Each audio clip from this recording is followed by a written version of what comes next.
আমাকে আমার মা বাপকে আল্লাহ তুমি আমাদের ক্ষমা করে দাও। হাইয়ানা যারা হায়াতে আছে তাদের মাফ করে দাও, মাইয়াতানা যারা মারা গেছে তাদের মাফ করে দাও। ওয়া সাগিরিনা ওয়া কাবিরিনা যারা বড় এবং ছোট, যারা হাজির ও নাজির মানে হাজির হতে পেরেছে, ও শাহিদানা মানে হাজির, ও গায়েবানা যারা হাজির হতে পারেনি, আসতে পারেনি, আল্লাহ তুমি সবাইকে মাফ করে দাও। আচ্ছা, এই দোয়াটা জানবেন তবে তো আপনারও দোয়া হবে, আপনার আত্মীয়দের হবে, যারা মারা গেছে তাদের, যারা জীবিত আছে তাদের, যারা হসপিটালে ভর্তি আছে তাদের জন্য, যারা বাড়িতে পড়ে আছে তাদের জন্য, সবার জন্য দোয়া হবে। হবে আমভাবে দোয়া, এটা আমভাবে। কে কি বলছে আমার দেখার নয়, বাতিল ফিরকারা বলছে নামাজের জানা না, নামাজ কি সব দোয়া? আমি বলছি শোন, যদি দোয়া হয় তাহলে পূর্ব দিকে ঘুরে করব, দোয়া যদি হয় তাহলে দক্ষিণ দিকে ঘুরে করব। দোয়া সব দিকে ঘুরে করা যায় না। এখন মুফতি সাহেব কেবলা দোয়া করবেন, আপনারা আমাদের দিকে ঘুরে আছেন, আমরা আপনাদের দিকে ঘুরে আছি, আছি না নেই বলেন? দোয়া এভাবেই হবে না, সব দিকে ঘুরে যাবেন। বোকা নাকি একবারে এভাবে হবে? তাহলে যদি না জানাজার নামাজ দোয়া হয় তাহলে তো ওইভাবে হতো, যদি সেদিক ঘুরে। এক নাম্বার। দু নম্বর শুনুন, যদি দোয়া করতে করতে আপনার উজুটা নষ্ট হয়ে যায়, প্রথমে উক্তিটা শুনুন, যুক্তিটা শুনুন, তারপরে উক্তিটা আপনাকে বলছি। যদি উজুটা নষ্ট হয়ে যায়, আপনি বলবেন মুফতি সাহেব একটু দাঁড়াবেন, একটু দোয়াটা বন্ধ করুন, একটু দাঁড়ান। হ্যাঁ আমি আসছি, ফিরে আমি উজু করে আসছি। না কি করবেন? দোয়া চলবে? বলেন না কিছু, দোয়াটা বন্ধ হবে নাকি? হবে না, চলবে। তাহলে বেউজুতে দোয়াটা চলবে। আচ্ছা, দোয়ার সময় দোয়া করছেন, হাজার দোয়া করবেন মুফতি সাহেব, আর ইনি এসে বলছেন যে আমি একটু দোয়া করবো হুজুর, আমার দাদা দাদি আর সবাই যারা ইন্তেকাল করে গেছে আমার খানদান, তাদের জন্য একটু খাস দোয়া করবেন। মুফতি সাহেব বলছে হ্যাঁ ঠিক আছে। তারপরে দোয়া চলছে। আর যদি জানাজার নিয়ত করে থাকে, তারপরে বলে এটা আবার আব্বার জানাজার নামাজ, একটু হুজুর ভালো করে পড়াবে। মুফতি সাহেব বলছে হ্যাঁ ঠিক আছে। আচ্ছা, নামাজটা থাকবে? বলেন বলেন। দোয়া হলে থাকবে, নামাজ হলে, তাহলে কিসের দোয়া?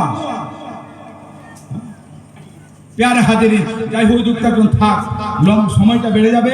আর হাজরা তো ইনশাল্লাহ আসবেন, আমাকে একটা টাইম দেওয়া হয়েছে ইনশাল্লাহ। তো বাবা কুতুবউদ্দিন বাখতিয়ারে কাকি কোনা শর্ত বললো, আপনারা ভুলবেন না, আমি কিন্তু গুনাহগার আজম, সেখানেই ফিরে আসবো।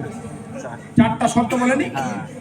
তাহাজ্জুদের নামাজ, তাকবীরে উলা, তাকবীরে আসরে 4 রাকাত সুন্নাতটা যার জীবনে, আর কোন অপর মহিলার দিকে গায়ের মারহাম যারা মহিলা, তাদের দিকে জিন্দগিতে তাকায়নি, সেই রকম লোক যার ভিতরে 4টা সিফাত হবে, যার ভিতরে 4টা জিনিস পাওয়া যাবে, সে আমার নামাজে জানাজার ইমাম হবে।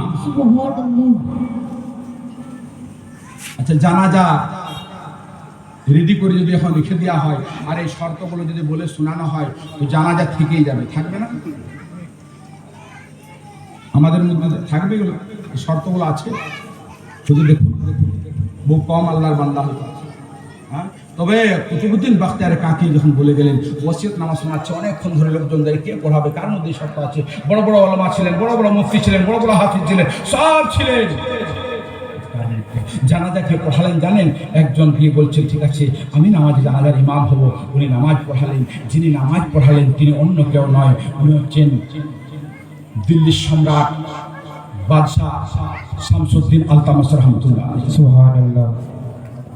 উনার ভিতরে শিখে তো কুতুবউদ্দিন বাখতিয়ারে কাকি উনিও হাজির হলেন, উনিও দেখছেন এই অবস্থা, জানালেন মেজাজে হযরত আপনারা সবাই আছেন, ঠিক আছে আমি আমার পীর মুর্শিদ খাজা গরিব নওয়াজকে ডাকছি। সুবহানাল্লাহ সুবহানাল্লাহ। যাই হোক, অনেক লম্বা চওড়া, উনি ওনার পীরকে ডাকলেন। এইভাবে ডাকতে ডাকতে ডাকতে ডাকতে ডাকতে ডাকতে রাসূল পাক সাহেবে আওলাদ সাল্লাল্লাহু তাআলা আলাইহি ওয়াসাল্লাম পর্যন্ত আমার নবী পাক সাল্লাল্লাহু আলাইহি ওয়াসাল্লাম বলতে ঠিক আছে, এটাকে আমাকে দিয়ে বলতে হবে না, ওর আম্মাজানকে দিয়ে বলা করাচ্ছে, ওর মাকে দিয়ে। ওর একটা ফিরে দিতে ওর মা বলবে, খাতুনে জান্নাত ফাতেমা জোহরা রাদিয়াল্লাহু তাআলা আনহাকে ডাকলেন, খাতুনে জান্নাত তুমি একটু তোমার বেটা আব্দুল কাদেরকে বলে দাও। ওই যে ওলায়াতটা নিয়ে নিয়েছে, সালবে করে দিয়েছে, বান্দা নওয়াজের ওলায়াতটা যেন ফিরে দেয়। খাতুনে জান্নাত হযরতে ফাতেমাতুজ জোহরা রাদিয়াল্লাহু তাআলা আনহা বলেন, আয় আব্দুল কাদের জিলানী, আচ্ছা মুরাকাবাটা বুঝেন? মুরাকাবা করে করে এতক্ষণ যে বললাম আল্লাহর ওলি দেখছিল, তো মুরাকাবাটা কি জিনিস? उल्टे ही चाल चलते हैं दीवानगाने इश्क, चाल चलते हैं दीवानगाने इश्क, आंखों को बंद करते हैं दीदार के लिए, सुभान अल्लाह, आंखों को बंद करते हैं दीदार के लिए। यही तो चोख छड़ा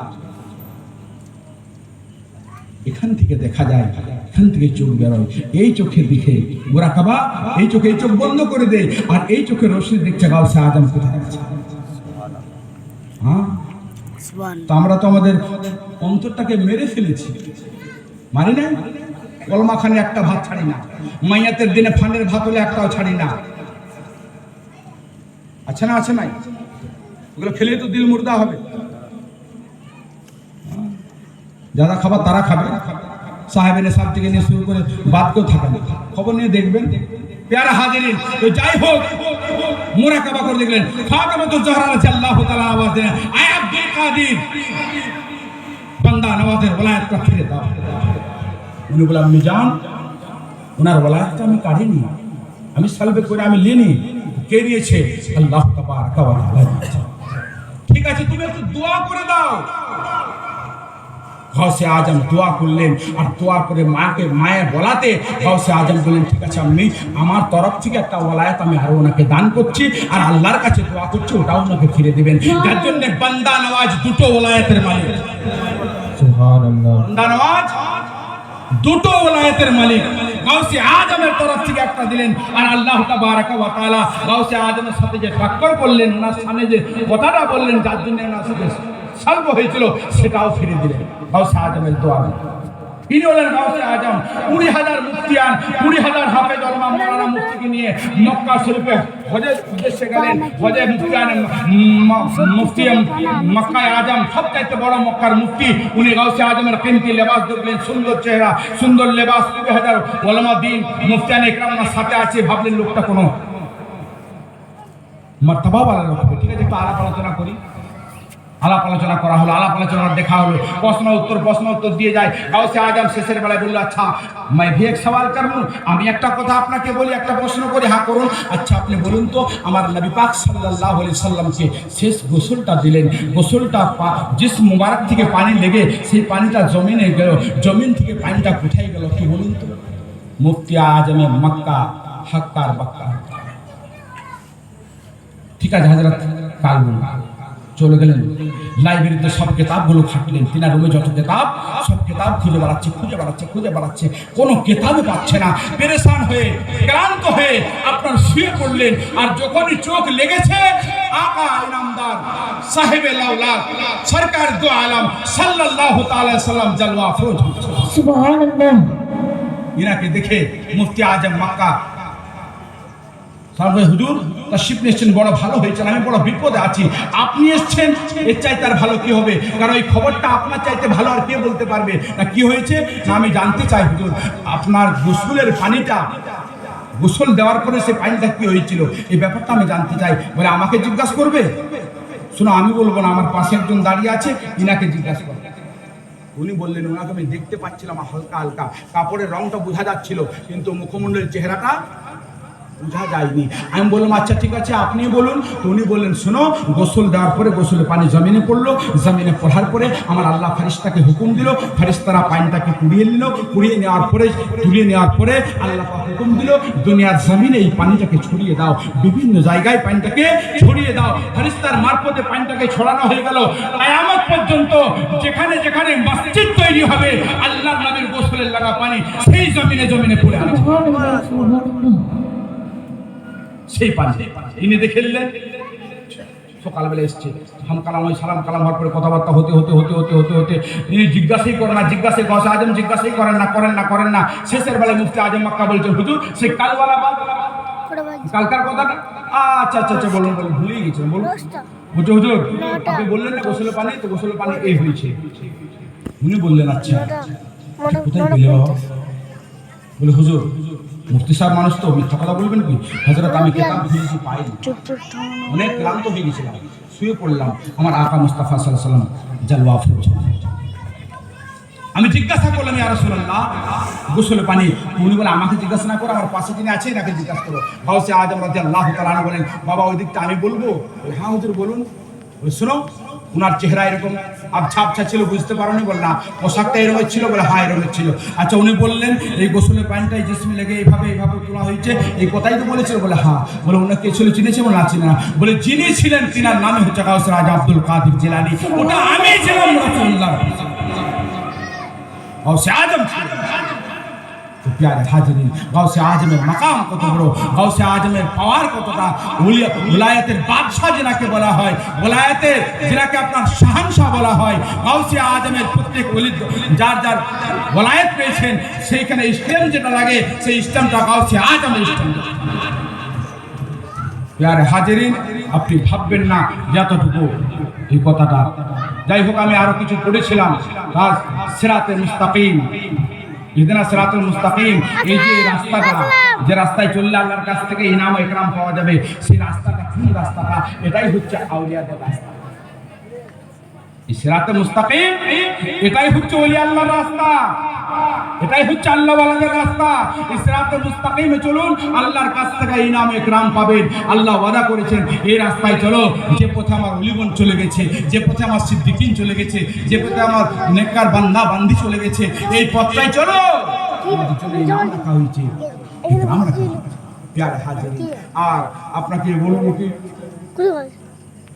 কোরআন কারীম থেকে আমি আরো আয়াত কারীমে পড়েছিলাম, বাস লাস্টে একটা ছোট মতন ওয়াকিয়া বলে দিই। কোরআন শরীফের আয়াত কারীমে আছে কাদ নারা তুকাল্লাবু ওয়াজহাকা ফিস সামাই ফালানিয়াল্লাকা কিবলাতান তারদাহা। দ্বিতীয় পারা প্রথম পৃষ্ঠায় কোরআন শরীফ আছে আল্লাহর নবী দুটো কিবলা করেছিলেন। করেননি নামাজে, জোহরের নামাজ পড়ছিল, হঠাৎ আকাশ দিকে তাকালেন। আল্লাহ রাব্বুল আলামিন এই আয়াতটা নাযিল করে জিবরিল আমিন ইয়া রাসূলুল্লাহ আসমান দিকে আপনার তাকানোটা আল্লাহ পাক দেখেছেন, কবুল করেছেন, ওতে আপনি আপনার চেহারাটা ফিরিয়ে নেন। ওই নামাজটা 2 রাকাত হয়ে গেছে। কয় রাকাত হয়েছিল? নামাজটা কয় রাকাত বলেছিল? 4 রাকাত। 2 রাকাত হয়ে গেছে আর 2 রাকাত বাকি আছে। ধরুন 2 রাকাত এদিকে ঘুরে পড়ছে, এদিকে ঘুরে 2 রাকাত, তাই এদিকে যদি ইমাম দাঁড়ায় মুক্তাদিরা পেছনে, হঠাৎ যখন হুকুম হয়ে গেল চেহারা ফিরিয়ে নেন, নবী খুশি হয়ে গেলেন, চেহারাটা ঘুরিয়ে নিলেন। তো মুক্তাদিদের মুখ ইমামের মুখ হবে না? যে মামা বসে আছে এখানে কি করলেন? কিছু মুক্তাদি ঘুরে এসে পেছনে আল্লাহর নবী যেভাবে দাঁড়ালেন তেনার পেছনে দাঁড়িয়ে গেলেন, আর কিছু মুক্তাদি ওইভাবেই দাঁড়িয়ে থাকলেন। বুঝতে পারছেন আমি কি বলছি? কিছু মুক্তাদি আর কিছু মুক্তাদি থাকলেন।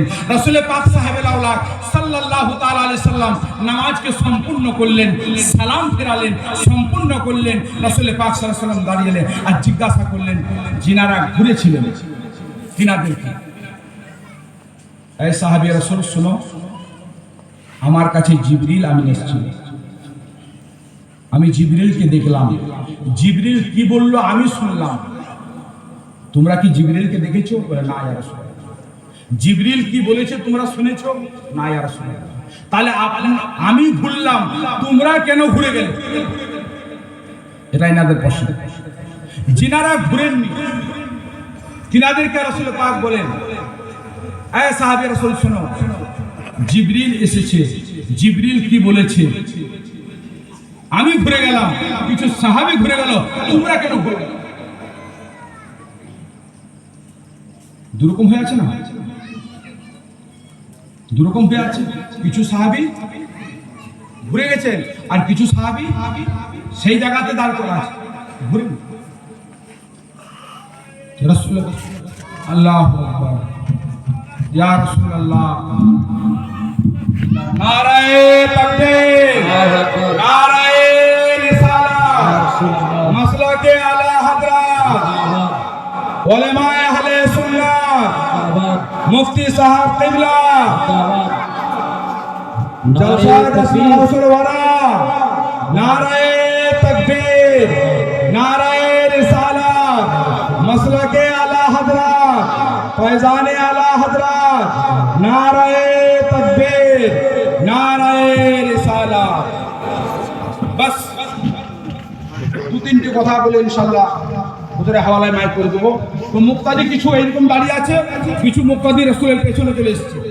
আদনারা তো পালে বাবা জায়গা বিশ্বমা এই যে দুটো কেবলা দূরে কাজ নামাজ হয়ে গেছে সম্পূর্ণ করে আল্লাহ নবী জিজ্ঞাসা করছে সাহাবী বলো তোমরা ভুললে কেন? আর যারা ঘুরেনি তাদের প্রশ্ন হচ্ছে তোমরা ঘুরোনি কেন? এরা বলছে হুজুর জিবরিল এসেছে, আপনি দেখেছেন আমরা দেখিনি। জিবরিল কি বলেছে আপনি শুনেছেন আমরা শুনিনি। আমরা আপনার গোলাম, আপনি যেমন ভাবে দাঁড় করে দিয়েছেন আগলা হুকুম পর্যন্ত